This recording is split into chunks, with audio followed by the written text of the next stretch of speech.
बिहार के पूर्णिया से निर्दलीय सांसद राजेश रंजन उर्फ पप्पू यादव को लगातार धमकी लॉरेंस गैंग की ओर से मिल रही है। बिहार की पुलिस से लेकर दिल्ली की पुलिस तक एक्टिव तो है, लेकिन पप्पू यादव के जान को खतरा दिन प्रतिदिन बढ़ते जा रहा है। बेबाक अंदाज और अपने बेबाक बयान के लिए चर्चित राजेश रंजन और पप्पू यादव को तो अब धमकी इस कदर मिल रही है कि धमकाने वाले स्पष्ट रूप से ये कह रहे हैं कि तुम्हें मारने के लिए सुपारी भी 6 लोगों को मिल गई है। जी हां, इस वक्त की एक बड़ी खबर हम आपको दे रहे हैं। पप्पू यादव को लॉरेंस गैंग के ओर से एक और धमकी भरी मैसेज मिली है। राजेश रंजन और पप्पू यादव को यह कहा गया है कि पप्पू यादव को मारने के लिए 6 शूटर ने सुपारी ले ली है लॉरेंस गैंग से। यह भी बताया है कि समय आने दो, जब हम मार देंगे, पकड़े जाएंगे तो मालूम कर लेना कि हम कौन हैं, कहां के रहने वाले हैं। और हैरान करने वाली बात यह है कि पप्पू यादव को लगातार धमकियां मिल रही है। लगातार पप्पू यादव को जिस तरीके से टारगेट की जा रही है लॉरेंस गैंग की ओर से, बीजेपी के कुछ नेता मजाक बनाए बैठे हैं, तो दूसरी ओर नरेंद्र मोदी की सरकार हाथों में चूड़ियां पहनकर बैठ गई है। सवाल इस वजह से उठ रहे हैं और ये बातें इस वजह से हो रही है कि सरकार ने हाथों में चूड़ियां पहन ली है कि पप्पू यादव 1 बार 2 बार के सांसद नहीं है, 6 बार के सांसद हैं और लोकसभा के एक निर्वाचित सदस्य को जेल में बंद एक अपराधी के गैंग की ओर से धमकी मिल रही है। और केंद्र सरकार से सुरक्षा को लेकर वो व्यक्ति गुहार लगा रहा है, बावजूद केंद्र की सरकार ने 1-2 बॉडीगार्ड बढ़ाए, इसके अतिरिक्त राज्य की सरकार के पहल पर वो भी, और कुछ भी नहीं मिल सका। देखिए, सुरक्षा की जिम्मेवारी किसकी है? बीजेपी के ओर से तो जिस तरीके से नेताओं को लॉलीपॉप थमाया गया, विपक्ष ने आरोप लगाया सुरक्षा देने के नाम पर। आज जब जान किसी सांसद की खतरे में है तो क्यों केंद्रीय गृह मंत्रालय एक्टिव नहीं है? हम एक बार आपको लॉरेंस गैंग के ओर से भेजी गई नई धमकी आपको दिखाते हैं। दिल्ली के कनॉट पैलेस थाने में मुकदमा भी दर्ज कराया है पप्पू यादव के निजी सहायक ने।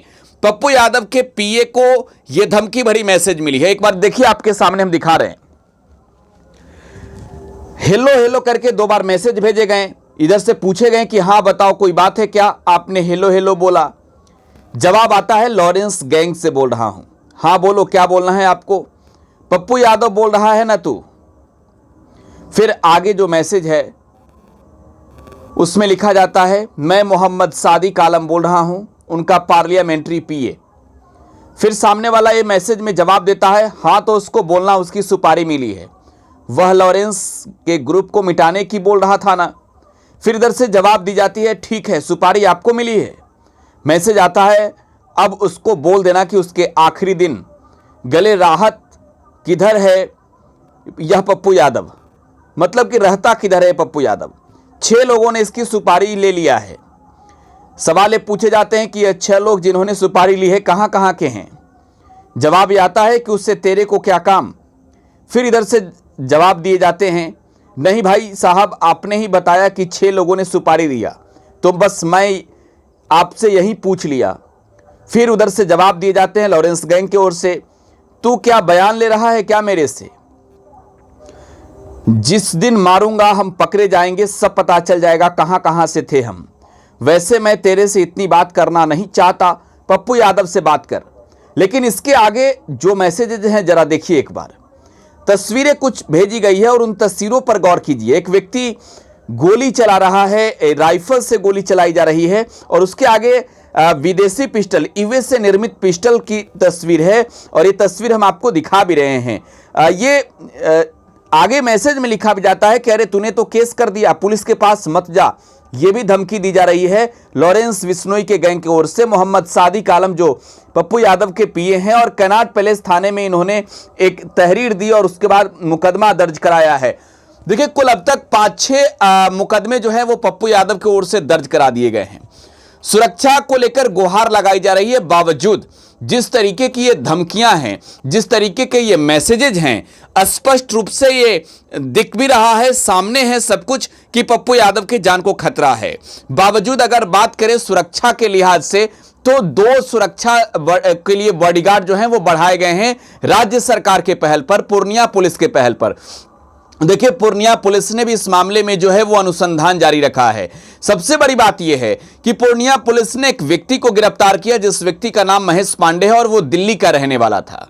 दिल्ली के महेश पांडे को गिरफ्तार कर जब पुलिस ने पूछताछ की तो पुलिस ने स्पष्ट रूप से यह दावा किया कि इसका लॉरेंस बिश्नोई गैंग से किसी भी तरीके का कोई कनेक्शन नहीं है।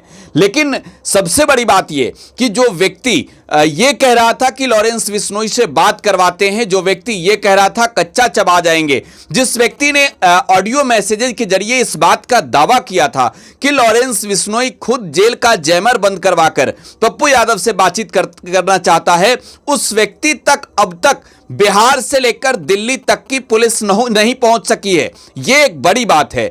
देखिए, पूर्णिया पुलिस ने जिस तरीके से खुलासे किए, उस खुलासे के बाद भारतीय जनता पार्टी के नेताओं के आधिकारिक तौर पर बयान आए, पप्पू यादव के विरोधी खेमे की ओर से किस तरीके की प्रतिक्रियाएं आई सोशल मीडिया पर, यह भी देखने को मिला। यह बताया जा रहा था कि एक फर्जी व्यक्ति जो लॉरेंस गैंग के नाम पर धमकी दे रहा है, उससे पप्पू यादव डर गया। लेकिन जाहिर सी बात है कि अगर पुलिस का अनुसंधान अब भी जारी है तो फिर वो अज्जू लॉरेंस, जिसने खुद को यह दावा करके कहा कि वो उससे लॉरेंस बिश्नोई सीधा बातचीत करता है और जेल की जैमर बंद करवाकर पप्पू यादव से वो बातचीत करने के लिए बेताब है और पप्पू यादव से सीधे बातचीत करना चाहता है। पूर्णिया की पुलिस हो या फिर दिल्ली की या फिर देश की कहीं की भी पुलिस जो इस मामले में अनुसंधान कर रही है, अज्जू लॉरेंस तक वो पहुंच नहीं सकी। लेकिन सबसे बड़ी बात यह है कि उसके बाद लगातार पप्पू यादव को अलग अलग नंबरों से धमकियां मिल रही है। जिस तरीके से धमकियां दी जा रही है, जिस तरीके से धमकी भरे मैसेजेज मिल रहे हैं, एक सवाल यह है कि इस देश में कानून नाम की कोई चीज है या नहीं। देखिए, एक बार के सांसद तो छोड़िए, पप्पू यादव 6 टाइम के एमपी हैं और पूर्व में जो है वो नरेंद्र मोदी की सरकार ने ही आईबी के परसेप्शन रिपोर्ट के आधार पर जो है वो पप्पू यादव को जान को खतरा देखते हुए Y+ कैटेगरी की सुरक्षा मुहैया कराई थी। तब नए सरकार में जो है वो नरेंद्र मोदी आए थे और नरेंद्र मोदी की सरकार ने फैसला लिया था और बाद में पप्पू यादव की सुरक्षा वापस ले ली गई। लेकिन अब जब सरेआम सामने से व्यक्ति मैसेज भेजकर यह कहता है पार्लियामेंट के मेंबर को, लोकसभा के सदस्य को इस बात को नोट करने की जरूरत है कि तुम्हें जो है वो जान से मार देंगे, कच्चा चबा जाएंगे। और अब तो जाहिर सी बात है कि हद पार कर दी अपराधियों ने भी। मैसेज सांसद को भेजकर यह कहता है कि तुम्हें मार देंगे, सुपारी ले ली है और सांसद के पीए को यह तस्वीर भेजता है कि कौन कौन सी गने हैं उसके पास। बावजूद पप्पू यादव के सुरक्षा के साथ अगर खिलवाड़ हो रही है तो ये सवाल उठेंगे कि आखिरकार कौन वो राजनेता है जिसके इशारे पर पप्पू यादव के सुरक्षा के साथ खिलवाड़ हो रहे हैं। अगर मैं सुरक्षा की बात करूं इसी बिहार में, तो जिन लोगों ने पप्पू यादव को टारगेट किए उन्हें भी सुरक्षा मिली है। इसके अतिरिक्त बिहार में उपेंद्र कुशवाहा, जीतन राम मांझी, चिराग पासवान जैसे नेताओं के पास जो है वो सुरक्षा अगर देखी जाए तो जेड कैटेगरी की सुरक्षा है। उपेंद्र कुशवाहा को जेड कैटेगरी की सुरक्षा मिली है, जीतन राम मांझी को जेड कैटेगरी की सुरक्षा मिली है और इसके साथ ही साथ अगर आप देखें तो चिराग पासवान को जेड कैटेगरी की सुरक्षा मिली है। ये तमाम एनडीए में शामिल घटक दलों के नेता हैं। लेकिन एक और सांसद पप्पू यादव हैं जो निर्दलीय चुनाव जीते, जो लगातार नरेंद्र मोदी की सरकार के गलत नीतियों का विरोध करते हैं। पप्पू यादव की सुरक्षा के साथ केंद्र की सरकार खिलवाड़ कर रही है। लॉरेंस गैंग लगातार ये धमकी देकर दावा करके कह रहा है कि सुपारी ले ली है, अब पप्पू यादव को मार देगा। फिलहाल आप टुडे बिहार न्यूज के साथ बने रहें। धन्यवाद।